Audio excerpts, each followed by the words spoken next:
Supercell finally এতগুলা event চলা সত্ত্বেও আবার নতুন একটি ইভেন্ট দিল।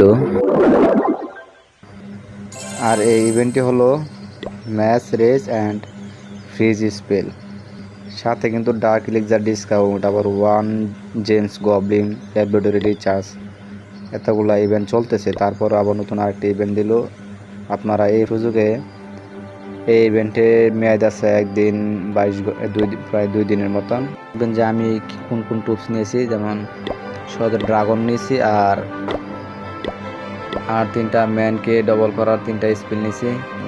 খুব শর্টকাটে দেখবেন যে আমি আপনারা র্যান্ডম অ্যাটাক দিতে গেলে পাবেন, মানে ম্যাচ রেস পাবেন 35টা, ফ্রিজ স্পেল পাবেন 35টা, মানে খুব অল্প সময়ে আপনারা অ্যাটাক শেষ করতে পারবেন।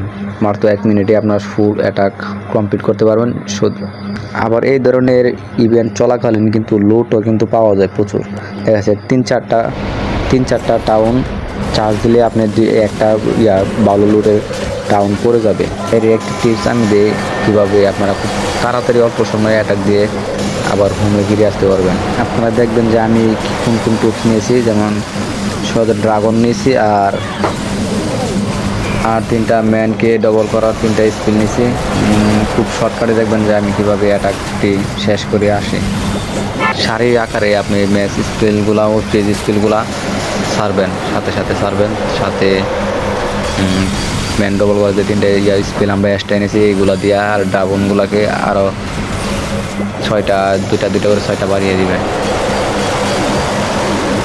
খুব শর্টকাটলি দেখেন যে খুব শর্টকাটলি আমাদের টুর কমপ্লিট হয়ে গেল।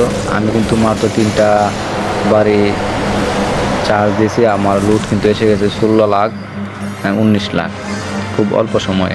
এই ধরনের ইভেন্ট আবার কিন্তু সাথে হাতুড়া বক্সের ইভেন্টও চলছে। আপনারা দেখেন সাথে আবার হাতুড়া বক্সের ইভেন্টও চলছে।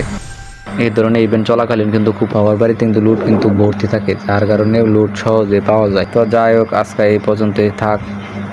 তো নেক্সট ভিডিওতে নতুন একটা ইভেন্ট আসবে, তো এটা নিয়ে আবার ভিডিও হবে।